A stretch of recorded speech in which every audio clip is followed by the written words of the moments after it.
بسم اللہ الرحمن الرحیم۔ لاکھوں کروڑوں درود و سلام آپ صلی اللہ علیہ وآلہ وسلم کی ذات اقدس پر اور آپ کی آل پر۔ السلام علیکم دوستو کیا حال ہے؟ سب ٹھیک ہیں جی؟ یہ دیکھیں جی، گندم پڑی ہے ہم زمیندار لوگوں کی، یہ ایک میرا نہیں سب کی اسی طرح پڑی ہے۔ تو اس دفعہ گورنمنٹ نے گندم کے ساتھ بڑا برا کیا ہے۔ پہلے میں آپ کو دکھاتا ہوں گندم، اس کے بعد پھر اس پہ بات کرتے ہیں۔ یہ دیکھیں جی، یہ ساری گندم ہے، اس کو اوپر ڈھانپ کے رکھا ہوا ہے تاکہ کوئی بارش آئے تو پانی نہ پڑے، اس لیے یہ ابھی میں نے یہ ہٹایا آپ کو دکھانے کے لیے اوپر سے ٹاٹ وغیرہ۔ تو یہ دیکھ رہے ہیں آپ، ماشاءاللہ صاف ستھری گندم ہے، تو اسی طرح پڑی ہے، کوئی اس کا خریدار نہیں ہے۔ آگے بھی آپ کو دکھاتا ہوں، یہ کمرے میں رکھی ہوئی ہے، یہ لوکل کوئی اگر لینے آ جائے یا کوئی تو اس کو یہاں سے ڈال کے دے دیتے ہیں۔ تو یہ حالات ہیں گندم کے۔ یہ وہی گورنمنٹ ہے جو ہمارے گھروں سے گندم نکال کے لے جاتی تھی، پرچے دیتی تھی ہم لوگوں پر، زمینداروں پر، اور زبردستی اٹھا کر گندم، ہماری جو گھر کی ضرورت کی گندم ہوتی تھی اس کو بھی اٹھا کر لے جاتے تھے۔ اس گندم کا اس دفعہ یہ حال ہے جی۔ یہ بھی گندم پڑی ہے ساری کا یہی حساب کتاب ہے، آپ کے سامنے دیکھ رہے ہیں۔ اب اس گندم کو زمیندار کدھر کرے، کیا کرے؟ کوئی ریٹ ہی نہیں ہے، کوئی کچھ نہیں ہے، گورنمنٹ پوچھنے والی نہیں ہے، تو زمیندار بیچارہ پریشان ہے۔ اس پہ گورنمنٹ کو توجہ دینی چاہیے جی۔ دوستو تو گندم آپ نے پھر دیکھی ہے، ادھر بھی پڑی ہے، یہ گیرج کے نیچے رکھی ہوئی ہے، جس طرح ہمارے پاس چھت ہے اس کے نیچے وہ رکھی ہوئی ہیں، اور بڑا مسائل ہیں گندم کے لیے۔ تو یہ تو ایک میں اپنی بات کر رہا ہوں، یہاں تو ڈھیر سارے زمیندار ہیں جی، پتہ نہیں کتنے ہزار ایکڑ رقبہ بیجا جاتا ہے، کوئی 10 ایکڑ، کسی کے پاس 100 ایکڑ۔ یہ ٹھیکیدار حضرات جو ٹھیکہ لیتے ہیں وہ بیچارے تو بالکل بھی بیٹھ گئے، انہوں نے تو ٹھیکہ بھی دینا ہے اور گندم کا بھی کوئی نہیں ہے۔ اور 2025 میں شاید گندم بالکل نایاب ہو جائے گورنمنٹ کی پالیسیوں کی وجہ سے۔ یہ آپس میں سیاست کھیل رہے ہیں، آپس میں لڑتے رہتے ہیں، عوام کے لیے سوچتے نہیں ہیں۔ تو اللہ کرے یہ کچھ ان کا مسئلہ حل ہو، پیپلز پارٹی، نون لیگ، تحریک انصاف، یہ سارے اپنی لڑائیاں چھوڑ کے اب کچھ ملک کے بارے میں سوچیں۔ تو پہلے انڈسٹری کا بٹھا بیٹھ گیا ہے جی، اب یہ جتنی میں دیکھی ہے، یہ فیصل آباد سے لے کے شیخو پورے تک ساری بند پڑی ہیں، کاٹن ملیں بھی بند پڑی ہیں، سارا مزدور بے روزگار ہو گیا، مہنگائی 300 گنا بڑھ گئی ہے، اور بے روزگاری بھی اتنی بڑھ گئی ہے، مطلب روزگار نہیں مل رہا، مزدور بیچارے فارغ گھر بیٹھے۔ تو یہ گورنمنٹ کچھ کرے گی تو تب بھی ہوگا۔ یہ اے سی صاحب، ڈی سی صاحب وغیرہ جب انہیں گندم چاہیے ہوتی ہے تو ہمارے گھروں میں سے نکال کے لے جاتے ہیں، گورنمنٹ انہیں کہتی ہے کہ آپ نے یہ ٹارگٹ پورا کرنا ہے، تو پھر انہیں نکلنا پڑتا ہے اور وہ ہماری ضرورت کی گندم بھی لے جاتے ہیں۔ پچھلے سال بھی اسی طرح ہوا تھا۔ تو ابھی جو حالات ہیں اس کے حساب سے تو بہت مشکل حالات ہیں جی گندم کے۔ یہ کتنا عرصہ اور ہم رکھ لیں گے اس کو؟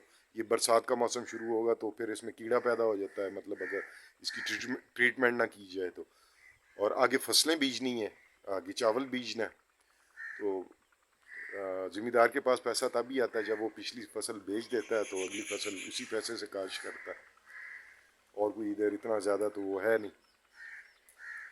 تو انڈسٹری بیٹھنے کے بعد اب یہ اگر بیٹھ جاتا ہے، زراعت بھی بیٹھ جاتا ہے، تو پھر سمجھیں کہ ایک بڑا خوراک کا بہت بڑا کرائسس آئے گا، جس کو پھر سنبھالنا بڑا مشکل ہو جائے گا، بہت مشکل ہو جائے گا۔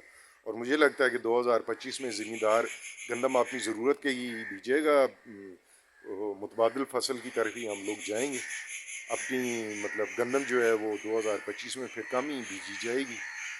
جو حالات انہوں نے کیے ہیں بالکل مینیج نہیں کیا۔ میں ریٹ کی بات نہیں کرتا، چلیں ریٹ اوپر نیچے جو ریٹ اناؤنس کیا اس پہ تو لینی چاہیے، باردانہ دینا چاہیے اور اس پہ گورنمنٹ کو خریدنی چاہیے۔ اب آڑتی بلیک میل کر رہے ہیں، وہ بالکل ہی نیچے وہ بیٹھ گئے ہیں کہ جی 2800-2700 روپے من، گورنمنٹ نے 2900 روپے من کا ہے، تو اس کے مطابق ہم سے خریدے، ہم کسان دینے کو تیار ہے، وہ اس اتے پہ بھی اب نہیں خرید رہے, انہوں نے باہر سے منگوا لی, جس کی بھی جو بھی پالیسی تھی.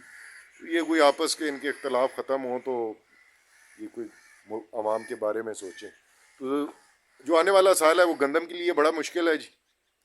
اور دوسرا, اب اس کو آپ اندازہ لگائیں اپنی گندم کا, اللہ کے راستے پہ ہم کسان لوگ جو اپنی اجناس میں سے اللہ کا جو حصہ ہے وہ نکالنا ہوتا ہے, اس کو دیر مت کریں. آپ اندازہ لگائیں, اپنی گندم دیکھیں کہ 200 بوری ہے, 800 بوری ہے, 300 بوری ہے, اندازے پہ آپ اس کے حساب سے اپنا یہ فصل کا جو عشر ہوتا ہے, جو فصل کی سمجھ لیں زکوٰۃ ہوتی ہے آسان لفظوں میں آپ کو بتاؤں, وہ نکالیں, ان لوگوں کو ضرور دے دیں. باقی بعد میں جب آپ کی گندم ٹوٹل اس کا وزن ہو جائے گا تو آپ کو پتہ چل جائے گا کہ کتنی کم ہے کتنی زیادہ ہے. اگر زیادہ خود چلی گئی ہے تو پھر بھی فائدہ ہے, جڑ ہی گیا ہے. اگر کم گئی ہے تو وہ اپنا حساب پورا کریں, جو اللہ کا حساب بنتا ہے وہ دیں. اس کا ان سیاستدانوں سے اور ملک کے حالات سے کوئی تعلق نہیں ہے جی. یہ اللہ نے رزق دیا ہے, اس میں سے اللہ کے نام پہ جو ہم نے اللہ نے جو مقرر کیا ہے, جو ہم پہ فرض ہے, یہ فرض ہے جو 20واں حصہ ہم لوگ دیتے ہیں, اور 10واں حصہ جہاں خود ہی ہوتی ہے, وہ بارشوں سے چیز پیدا ہوتی ہے, وہاں پانی نہیں لگانا پڑتا, وہاں 10واں حصہ دینا ہوتا ہے. اور جو ہم لوگ آپاشی خود کرتے ہیں, خرچہ کرتے ہیں, پانی لگاتے ہیں, وہاں 20واں حصہ دینا ہوتا ہے. تو ہم لوگ آپاشی خود کرتے ہیں, وہ برانی علاقوں کا وہ زکوٰۃ ہے. تو یہ ضرور دیں جی, اندازے پہ دے دیں. اگر آپ اس کو جب مکمل کر لیتے ہیں تو اس میں اگر پورا ہو جاتا ہے تو وہ بہت اچھی بات ہے. اگر زیادہ ہو جاتا ہے تب بھی کوئی حرج نہیں. کتنا زیادہ ہم لوگ اندازہ لگا لیتے ہیں کہ اتنی ہماری گندم ہے. تو اگر کم ہو, آپ تھوڑا کم اگر دیتے ہیں تو اس وقت آپ اس کو کر سکتے ہیں, اس وقت اپنا حساب پورا کر سکتے ہیں. تو اب دعائی کی جا سکتی ہے جی کہ اللہ تعالیٰ ان ہمارے حکمرانوں کو ہدایت عطا فرمائے, اور امت مسلمہ کو اللہ تعالیٰ اکٹھا کرے, اور یہ کچھ سوچیں. یہ بھی فلسطین کا آپ دیکھ لیں جو حال کر دیا ہے ان دنیا والوں نے, اور مسلمانوں کو کوئی اس سے فرق ہی نہیں پڑا مسلمان حکمرانوں کو. تو ہم عوام دعا ہی کر سکتے ہیں, تو سب ان کے لیے بھی دعا کریں جی. اپنا عشر نکالیں, فصل کا 20واں حصہ نکالیں, اندازے پہ نکال لیں, بعد میں نصاب پورا کر لیں. یہ ضرور دیں. اب یہ لوگ جو ہر سال آپ سے لیتے ہیں, جن کو آپ دیتے ہیں, وہ بیچارے بیٹھے ہوئے ہیں دیکھ رہے ہیں. ہم اس لیے بیٹھے ہوئے ہیں کہ یہ تلے گی, اس کا وزن ہوگا. آپ اندازے پہ نکال دیں, کمی بیشی وہ بعد میں پوری کر لیں. تو اللہ پاک سب کے لیے آسانیاں پیدا کرے جی. 5 وقت کی نماز باقاعدگی سے ادا کریں, اپنے ارد گرد رہنے والے لوگوں کا خاص خیال کریں جی. اور مجھے اجازت ہے.